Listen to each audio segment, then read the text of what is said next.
اور بہت عظیم منصب ہے، اس پہ مرزا قادیانی جیسا آدمی فائز ہونا ناممکن ہے۔ تو اس نے اپنے بچپن کے جو حالات لکھے ہیں اور اپنی ہی کتاب کے اندر اس نے یہ ایک ایسا مفروضہ بنا کے پیش کیا ہے کہ یہ دو بہن بھائی جڑواں پیدا ہوئے تھے، تو اتنے یعنی خباثت اور اتنے غلاظت والے الفاظ ہیں کہ کوئی ذی شعور انسان ان الفاظ کا اعادہ کرنا بھی اپنے لیے مناسب نہیں سمجھتا، لیکن نقل کفر نہ باشد کے اصول کے تحت وہ یہ کہتا ہے کہ میں جب پیدا ہوا، اردو کا ادب لفظ یہی ہے پیدائش کا، لیکن وہ کہتا ہے کہ میری بہن ماں کے پیٹ سے نکلی، اس کے بعد میں نکلا تو میرا جو سر تھا وہ بہن کی ٹانگوں کے اندر تھا۔ اس کے علاوہ بھی اور بے شمار اس کی غلاظتیں، اس کی خباثتیں ہیں جو اس نے اپنی کتابوں کے اندر بیان کی ہیں، اور اس کے دو بیٹے، ایک بشیر اور ایک مرزا محمود، یہ زیادہ تر اس کے حالات لکھتے ہیں۔ بچپن کے اندر سے ہی اس کی جو خوراک تھی وہ بھی زیادہ تر وہ گندی چیزیں جو ناپاک ہوتی تھی وہ استعمال کرتا تھا، اور جو انسان کسی اچھے منصب کے اوپر ہوتا ہے تو وہ بچپن سے ہی ان ناپاک اور غلاظت والی چیزوں سے وہ محفوظ رہتا ہے۔ تو مرزا قادیانی کا بیٹا لکھتا ہے اپنی کتاب میں کہ محترم جس وقت بچپن میں ہوتے تھے تو قادیان کی بستی کی جتنی بھی غلاظت اور گندگی ہوتی تھی آپ اس میں تیراکی فرمایا کرتے تھے، یعنی آپ اس سے ہی اندازہ لگائیں کہ پورے قادیان کی بستی کی جو گندگی ہوتی تھی اس کے اندر جو آدمی تیراکی کرتا ہے اور اپنے اس شوق کو اس انداز سے پورا کر رہا ہے تو اس سے اس کی ذہنی کیفیت کا آپ اندازہ لگا سکتے ہیں تو وہ کتنا خبیث الفطر اور کتنا گندا انسان ہو سکتا ہے۔ اس کے بعد اس کی جوانی کا جو وقت آتا ہے اس جوانی کے اندر بھی اس کی جو خدمت کرنے والی تھی وہ ساری غیر محرم عورتیں ہوا کرتی تھی جو اس کی خدمت کیا کرتی تھی۔ کیا کوئی بھی دیندار مذہبی انسان جو اس عظیم منصب کا دعویٰ کرتا ہو تو کیا وہ یہ جائز سمجھتا ہے کہ انبیاء علیہم الصلاۃ والسلام غیر محرم عورتوں کے پاس اس طرح بیٹھا کرتے تھے، یا ان کی تعلیمات یا آسمانی تعلیمات اس بات کی اجازت دیتی ہیں؟ قطعاً شریعت اسلامی اس بات کی اجازت نہیں دیتی۔ تو اس کی جتنی بھی خدمت گار عورتیں تھیں وہ ساری خواتین ہوتی تھی، مرد کوئی بھی اس کی خدمت کے اندر پیش نہیں ہوتا تھا۔ 1839 یا 40 میں اس کی پیدائش ہوتی ہے اور 1857 کی جنگ آزادی کا یہ خاص طور پہ ایک مہرہ تھا جس کو انگریزوں نے استعمال کرنا تھا، اور انگریزوں نے اپنے مقصد کے اندر اس کو استعمال کیا کیونکہ یہ فطرتاً ایک لالچی حریص اور اسلام کے مقابلے میں ایک بغض، حسد، کینہ اور نفرت کا ذہن رکھنے والا انسان تھا۔ تو انگریز نے اس کو استعمال کیا تو اس نے سب سے پہلے جو اسلام کے خلاف فتویٰ دیا تھا وہ یہی دیا تھا کہ جہاد کرنا یہ کوئی شریعت کا حکم نہیں ہے، اور انگریز کی ہمدردیاں اور وفاداریاں حاصل کرنے کے لیے اس نے جب یہ فتویٰ دیا تو اس کا ایک بیک گراؤنڈ ہے کہ وہ سیالکوٹ کے اندر انگریز کی جو عدالت ہوتی تھی اس میں یہ بطور منشی کے کام کیا کرتا تھا، تو وہ اس کے مزاج اور نفسیات سے بخوبی واقف تھے کہ یہ کس مزاج اور کس نفسیت اور کس کیفیت کا مالک ہے۔ تو اب آتے ہیں آپ صلی اللہ علیہ وسلم کے بچپنے سے لے کر جوانی تک، جوانی سے لے کر ان کا جو 40 سالہ دور ہے، اس دور کو اگر دیکھ لیا جائے تو آپ صلی اللہ علیہ وسلم جب کوئی صفا پہ چڑھ کے امت اپنے سامنے والے پیروکاروں کو جب اسلام کی دعوت دیتے ہیں تو آپ نے ان کے سامنے ایک ہی چیز رکھی کہ میں نے تمہارے درمیان اپنی زندگی کے 40 سال گزارے، تم لوگوں نے اس میں مجھے کیسے پایا؟ تو تاریخ اسلام اس بات کی گواہ ہے اور شاہد ہے، اور پوری دنیا کے جتنے مورخین ہیں انہوں نے اس نقطے پہ اتفاق کیا ہے کہ ان کی جو قوم کا متفقہ جواب تھا وہ یہی تھا کہ ہم نے آپ کو صادق اور امین پایا ہے۔ تو آپ کی جو سوشل لائف تھی، جو 40 سالہ زندگی تھی، وہ بطور نمونہ جب ان کے سامنے پیش کی تو انہوں نے آپ کی ذات کے اوپر اور آپ کے جو 40 سالہ دور ہے اس کے اوپر کوئی اعتراض نہیں کیا، بلکہ یہی کہا کہ آپ صادق اور امین تھے۔ مرزا غلام قادیانی یہ بچپن سے ہی ایک تو جھوٹا اور کذاب مشہور تھا، اور دوسرا دھوکہ دہی اس کی فطرت کے اندر شامل تھی۔ کہ یہ اپنے والد کی پینشن لینے کے لیے کسی جگہ پہ جاتا ہے، تو اس کو ایک امام الدین نامی ایک بندہ تھا، اس نے اس کو برگلایا اور یہ اپنے والد کی پینشن لے کے آ رہا تھا، تو وہ سارے لے تللے کاموں میں اس میں ضائع کر کے یہ گھر سے غائب ہو گیا۔ جب پوچھا گیا کیوں نہیں آیا تو پتہ چلا کہ وہ پینشن جو لینے گیا تھا وہ پینشن اس نے ایسے امور کے اندر ضائع کر دی ہے۔ تو جو انسان بچپن سے ہی اتنا خائن، اتنا دھوکے باز، اتنا بد نیت اور بد کردار انسان ہو، تو اس کو اس منصب کے اوپر کیسے فائز کیا جا سکتا ہے، جبکہ نبوت کے لیے سب سے اہم اور بنیادی چیز وہ امانت داری ہوتی ہے، اور کائنات میں سب سے بڑی امانت داری جو وحی الہی ہوتی ہے وہی ایک عظیم منصب ہوتا ہے۔ تو جو انسان دنیاوی امور کے اندر بددیانتی کر سکتا ہے، تو وہ وحی الہی کے اندر کیسے امانت داری کو اور کیسے اللہ تعالیٰ کے اسے بھیجے ہوئے حکم کو صحیح معنوں میں لوگوں تک پہنچا سکتا ہے۔ اب آپ صلی اللہ علیہ وسلم کے اوپر جب وحی الہی نازل ہوتی ہے تو جو قرآنی علوم ہیں کتب سماویہ کے اندر 4 کتابیں آسمانوں سے نازل ہوئی، ان میں جو سب سے لاسٹ اور آخری کتاب ہے وہ ہے قرآن پاک۔ اب قرآن پاک کو لانے والے جس فرشتے کا ذکر ملتا ہے وہ حضرت جبریل امین ہیں کہ انہوں نے اللہ تعالیٰ کا کلام آپ صلی اللہ علیہ وسلم کے قلب اطہر پر پہنچایا۔ اب مرزا قادیانی کے اوپر جتنے بھی فرشتے وحی لانے والے ہیں ان کے اگر آپ نام ہی دیکھ لیں تو آپ کو ہی اندازہ ہو جائے گا کہ یہ کتنا کذاب اور کتنا جھوٹا انسان ہے۔ ایک فرشتہ جو اس پہ وحی لے کر آتا تھا اس کا نام اس نے ٹیچی رکھا ہوا ہے۔ یعنی کوئی بھی ذی شعور اور عقل بالغ انسان یہ کیسے سوچ سکتا ہے کہ ایک فرشتے کا نام وہ ٹیچی ہو سکتا ہے؟ یہ ان کی کتابوں کے اندر یہ چیزیں ساری موجود ہیں۔ اچھا، ایک فرشتہ ہے جس کا نام اس نے رکھا ہوا ہے درشنی فرشتہ، یہ بھی اس کے ملفوظات کے اندر یہ ملتا ہے۔ اور ایک فرشتہ جو اس پہ وحی لے کر آتا تھا اس کا نام اس نے رکھا ہے خیراتی فرشتہ۔ اب ایک اور فرشتہ ہے جو اس پر وحی لے کر آتا تھا، مٹھن لال اس کا نام تھا، مٹھن لال فرشتہ۔ اور ایک فرشتہ جو اس پہ وحی لے کر آتا تھا اس کا نام اس نے رکھا ہوا تھا شیر علی فرشتہ۔ ایک فرشتے کا نام اس نے حفیظ فرشتہ رکھا ہوا ہے۔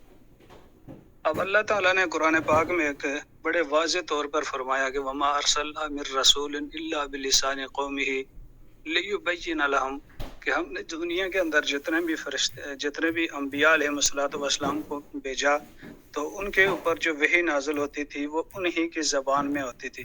اب مرزا قادیانی کے اوپر جو بقول اس کے اوپر وحی یہ فرشتے لے کر آتے تھے، ان میں کوئی فارسی زبان کے الفاظ ہیں، کہیں اردو کے الفاظ ہیں، کہیں ہندی زبان کے الفاظ ہیں، کہیں انگریزی زبان کے الفاظ ہیں، یعنی مختلف زبانوں کا مجموع ہے اس کی وحی۔ اور وہ اتنا اس کے اندر کنفیوز تھا کہ جو زبانیں وہ خود نہیں جانتا تھا اگر اس کے اندر اسی زبان کے اوپر وحی نازل ہوتی تھی تو وہ کیسے اسے سمجھ سکتا تھا یا کیسے اسے دوسروں کو وہ سمجھا سکتا تھا۔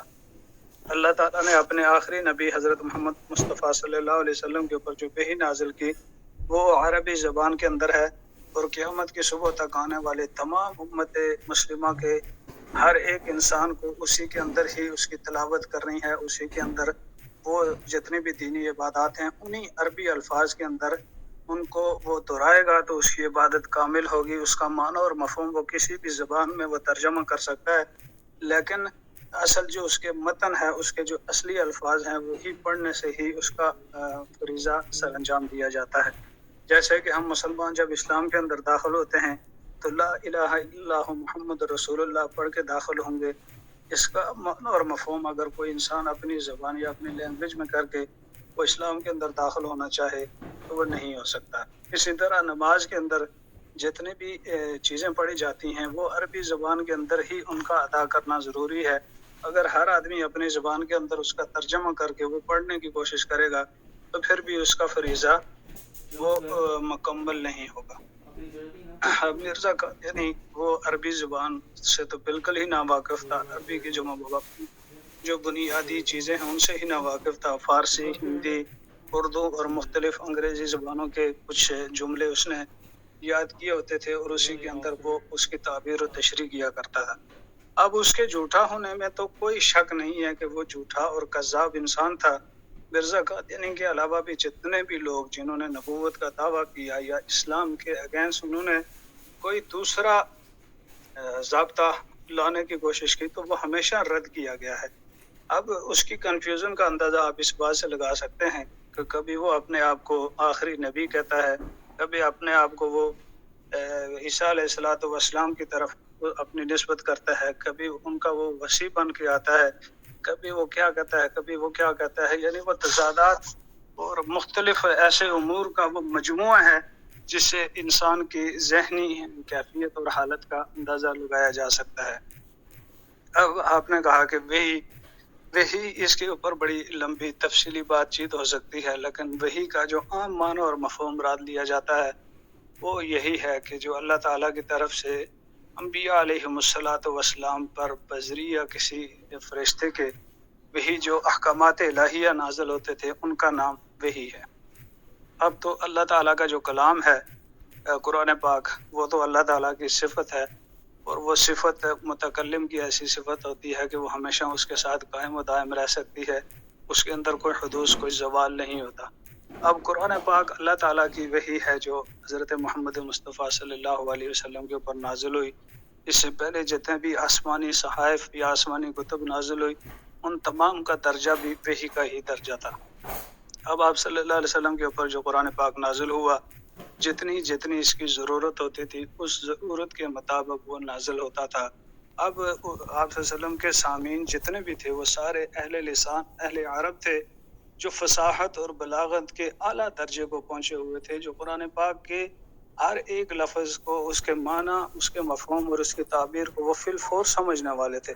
لیکن اس کے باوجود اللہ تعالیٰ نے ان کے فہم کے اوپر نہیں چھوڑا، بلکہ پیغمبر عالم صلی اللہ علیہ وسلم جو اس کی تعبیر و تشریح کرتے تھے وہی معتبر سمجھی گئی، اور وہی قابل فہم اور قیامت تک آنے والے ہر ایک انسان کے لیے مشعل راہ ہے۔ اس لیے قرآن پاک نے اپنی جو عبارات تھی اللہ تعالیٰ کے احکامات، ان کو تو وحی الہی ہی کہا ہے جسے مطلوع کہا جاتا ہے، جس کی تلاوت کی جاتی ہے۔ دوسری جو وحی غیر مطلوع ہے وہ آپ صلی اللہ علیہ وسلم کے فرامین ہیں۔ اس لیے قرآن پاک میں فرمایا گیا کہ وما ينطق عن الهوى ان هو الا وحی یوحی، کہ اللہ تعالیٰ کے پیغمبر اپنی مرضی سے کوئی بات بھی نہیں کہتے، وہ جو کچھ بھی کہتے ہیں وہ دراصل اللہ تعالیٰ کے ہی احکامات الہیہ کی تعبیر و تشریح کر رہے ہوتے ہیں، اور ان کے دل کے اندر اللہ تعالیٰ اس چیز کا القاء کرتے ہیں اور وہ اس کی تعبیر کرتے ہیں۔ اب دنیا کے اندر ایک مرزائیوں کا فتنہ ہی تو نہیں ہے، بے شمار ایسے فتنے ہیں جو اسلام کے مد مقابل آ کے کام کرتے ہیں۔ اب ایک ایسا فرقہ بھی دنیا میں ہے جو اپنے آپ کو اہل قرآن کہتا ہے کہ صرف جو کچھ قرآن میں لکھا ہوا ہے یہی ہمارے لیے سمجھنا ضروری ہے۔ جب آپ صرف قرآن پاک سے ہی سارے کا سارا دین اسلام لینے کی کوشش کریں گے تو یقیناً آپ قرآن پاک کے ہی منکر ہو جائیں گے، اس لیے کہ قرآن پاک جس شخص کے اوپر نازل ہوا ہے، صاحب کتاب، جب اس کو آپ نہیں مانیں گے تو آپ قرآن کو کیسے مان سکتے ہیں؟ اب قرآن پاک کا علم مجھ تک یا آپ تک یا قیامت تک آنے والے جس انسان تک بھی وہ علم پہنچا ہے وہ بذریعہ حضرت محمد مصطفیٰ صلی اللہ علیہ وسلم کے پہنچا ہے۔ اب جس کے اوپر کتاب نازل ہوئی ہے، جب آپ اسی کو ہی نہیں مانتے تو آپ اللہ تعالیٰ کے کلام کو کیسے مان سکتے ہیں؟ ایک عقلی دلیل آپ کے سامنے رکھ کے میں اپنی بات کو مختصر کروں گا، کیونکہ بات کے اندر بہت طوالت ہو جاتی ہے تو لوگ بھی اکتا جاتے ہیں۔ اب کوئی بھی اگر واقعہ ہوتا حضرت صاحب اس کوشچن کو تھوڑا سا کلیریفائی کر دیں، جو آپ نے کہا نا کہ اگر آپ صاحب کتاب کو ہی نہیں مانیں گے تو پھر قرآن کو کیسے مانیں گے، یہ آپ اس سے مراد آپ کی کیا ہے؟ تھوڑا سا الیبوریٹ کریں۔ جی بالکل درست آپ نے سمجھا ہے۔ صاحب کتاب سے مراد آپ صلی اللہ علیہ وسلم ہے۔ جو شخص آپ صلی اللہ علیہ وسلم کو ہی نہیں مانتا تو وہ گویا قرآن کو بھی نہیں مانتا، کیونکہ قرآن تو نازل ہوا آپ صلی اللہ علیہ وسلم پر۔ تو جو صرف اپنے آپ کو یہ دعویٰ کر کے بیٹھ جائے کہ میں اہل قرآن ہوں، یعنی صرف قرآن کو ماننے والا ہوں، گویا کہ وہ دب الفاظ میں جس کے اوپر وہ قرآن پاک نازل ہوا اس کی نفی کر رہا ہے۔ اور لا الہ الا اللہ محمد رسول اللہ جو کلمہ پڑھ کے ہم لوگ مسلمان ہوتے ہیں، اس میں پہلا جز توحید کے اوپر مشتمل ہے، دوسرا جز رسالت کے اوپر مشتمل ہے۔ جو انسان توحید کا تو اقرار کر رہا ہے لیکن رسالت کا اقرار نہیں کرتا تو وہ شخص بالاتفاق غیر مسلم ہے، وہ بالاتفاق کافر ہے۔ تو اس کا اہل قرآن ہونے کا دعویٰ اس کے ضابط کے مطابق ہی باطل ہے، اور شریعت اسلامیہ کے مطابق بھی وہ اس کا ضابطہ باطل ہے۔ اچھا، دوسری یہ جو قرآن اور صاحب قرآن کی دلیل سے بات کی گئی ہے نا، یہ منکرین احادیث کی طرف جا رہی ہے، اب آپ سمجھ گئے ہوں گے وہ پوائنٹ۔ یہی ایکچولی میں ویسے کیا کہوں گا مولم بھائی، اتنا کہہ دیں کہ جس پہ کتاب نازل ہوئی اس کو بھی ماننا ہے، اور خالی اس کو نہیں ماننا، اس کی بھی ماننی ہے، تب جا کے آپ کا ایمان مکمل ہوگا۔ جی جی، اچھا، دوسری ایک بات میں اور عرض کرنے لگا تھا کہ دو طرح کے گواہ ہوتے ہیں۔ کوئی بھی واقعہ اگر دنیا کے اندر ہو جاتا ہے تو اس کے جو شاہد ہوتے ہیں یا گواہ ہوتے ہیں وہ دو طرح کے ہوتے ہیں۔ ایک گواہ ہوتا ہے جو موقع کا گواہ ہوتا ہے، ایک گواہ ہوتا ہے جو نشانیوں کا گواہ ہوتا ہے۔ اب ہوتے دونوں قابل اعتبار ہیں، لیکن جو سب سے مضبوط گواہ ہوتا ہے کسی بھی انسیڈنٹ، کسی بھی واقعے کا، وہ موقع کا گواہ ہوتا ہے، جسے عینی شاہد کہا جاتا ہے۔ اب آپ صلی اللہ علیہ وسلم سے پہلے جتنے بھی انبیاء علیہ السلام آئے، وہ بھی اللہ تعالیٰ کی توحید کی، الوہیت کی، مالکیت اور خالقیت کی گواہی دینے کے لیے آئے تھے، اور قیامت تک آنے والا ہر ایک انسان جو مسلمان ہے وہ بھی اللہ تعالیٰ کی وحدانیت کی اور آپ صلی اللہ علیہ وسلم کی رسالت کی گواہی دیتا ہے۔ جیسے ہم اقرار کرتے ہیں دوسرے کلمے میں اشہد ان لا الہ الا اللہ واشہد ان محمدا عبدہ ورسولہ، یہ جو کلمہ شہادت ہم پڑھتے ہیں یہ اقرار اور یہ گواہی ہی دیتے ہیں۔ اب باقی انبیاء علیہ السلام کی گواہی میں اور آپ صلی اللہ علیہ وسلم کی گواہی میں کیا فرق ہے، یہ فرق ذرا واضح کر کے پھر میں اجازت چاہوں گا۔ جتنے بھی انبیاء علیہ السلام اس دنیا کے اندر آئے وہ سارے کے سارے اللہ کی توحید کی گواہی دیتے تھے، لیکن وہ گواہی نشانیاں دیکھ کر دیتے تھے۔ جیسے کہ آدم علیہ السلام نے گواہی دی، ابراہیم علیہ السلام نے، نوح علیہ السلام نے، شیس علیہ السلام نے، ہود علیہ السلام نے، لوط علیہ السلام نے، سارے یہ نشانیوں کے گواہ تھے۔ اور آپ صلی اللہ علیہ وسلم نے بھی اللہ کی گواہی دی، لیکن اللہ تعالیٰ نے آپ کو معراج کی رات اپنے پاس بلا کے وہاں پہ اپنی تمام نشانیوں کا مشاہدہ کروا کے بالمشافہ انہوں نے اللہ تعالیٰ سے وہاں پہ یہ ساری چیزیں اخذ کی۔ ایک مرتبہ آپ واپس آتے ہیں، پھر موسیٰ علیہ السلام سے ملاقات ہوتی ہے، دوبارہ پھر جاتے ہیں، پھر جاتے ہیں، پھر جاتے ہیں، اس طرح کرتے کرتے بے شمار مرتبہ آپ واپس اللہ تعالیٰ کے پاس جاتے ہیں۔ تو علماء اور محدثین اور مفسرین نے اس کی یہی تعبیر و تشریح کی ہے کہ اللہ تعالیٰ بار بار اس موقع کے گواہ کو اپنے پاس بلا کے اس لیے بلا رہے تھے تاکہ اس کی گواہی دینے میں کوئی ایسا نقص یا کمی نہ رہ جائے۔ اس لیے آپ صلی اللہ علیہ وسلم کی جو گواہی ہے یہ حقیقت کے اوپر مبنی، یعنی موقع کا ایسا گواہ ہے کہ جس کا جھٹلانا کسی بھی ذی شعور انسان کے لیے ممکن نہیں ہے۔ اسی طرح جتنے بھی قیامت تک آنے والے مسلمان ہیں ان کی گواہی، انبیاء علیہ السلام کی گواہی، علماء اور رہبان کی گواہی، یہ اللہ تعالیٰ کی نشانیاں دیکھ کے ہم گواہی دیتے ہیں۔ اب ہم نے آپ صلی اللہ علیہ وسلم کو نہیں دیکھا، لیکن ہم گواہی دیتے ہیں کہ آپ اللہ کے آخری رسول، اللہ کے آخری پیغمبر ہیں۔ ہم نے حضرت جبرائیل امین کو وحی لاتے ہوئے نہیں دیکھا، لیکن ہم گواہی دیتے ہیں کہ آپ پر جو نازل ہونے والی کتاب ہے یہ جبرائیل امین لے کر آتے تھے۔ کیوں؟ ہم نے علماء سے سنا، ہم نے کتب میں پڑھا، ہم نے اپنے والدین سے یہ بات سنی، تو ہم جتنی بھی گواہیاں دینے والے ہیں ہم موقع کے گواہ نہیں ہیں، بلکہ ہم نشانیاں دیکھ کے اس کی گواہی دینے والے ہیں۔ اسی طرح ہم نے خانہ کعبہ، کتنے بے شمار لوگ ہوتے ہیں جنہوں نے نہیں دیکھا ہوتا، مکہ نہیں دیکھا، مدینہ نہیں ہوتا، لیکن اس کے اوپر ہمارا ایمان ہے، عقیدہ ہے، یقین ہے۔ جنت کو نہیں دیکھا، جہنم کو نہیں دیکھا، بے شمار ایسے دلائل ہیں جو اس پہ دیے جا سکتے ہیں کہ انسین چیزیں جو ہم نے نہیں دیکھی۔ ایمان بالغیب کا معنی ہی یہی ہے کہ ہم نے ان تمام چیزوں کے اوپر ایمان تو لایا ہے لیکن ہم نے انہیں دیکھا نہیں ہے۔ ہم موقع کا جو گواہ ہے جس نے خود اللہ تعالیٰ کی ذات کے پاس بیٹھ کے یہ ساری چیزیں اخذ کی ہیں اور اللہ تعالیٰ نے ان کو بلایا ہے، انہوں نے یہ چیزیں ہمیں بتائی ہیں، تو ہم ان کی بات پر، ان کے پھر شاگردوں کی بات پر، پھر قیامت تک آنے والا ایک سلسلہ ہے علماء کا، ان کی باتوں پر ہم اعتبار کر کے ان تمام چیزوں کو مان لیتے ہیں۔ اسی طرح ایک اور چیز، ایک اور نقطہ میں آپ سے رکھوں گا کہ صحابہ کرام جتنے بھی تھے وہ آپ صلی اللہ علیہ وسلم کے عینی شاہد تھے، وہ آپ صلی اللہ علیہ وسلم کی نبوت کے عینی گواہ ہیں۔ جو گواہی آپ صلی اللہ علیہ وسلم کی رسالت کے اوپر، آپ صلی اللہ علیہ وسلم کی زندگی کے اوپر صحابہ کرام دیں گے، وہ قیامت تک آنے والا کوئی ولی، کوئی غوث، کوئی کتب، کوئی ابدال اس طرح کی نہیں دے سکتا۔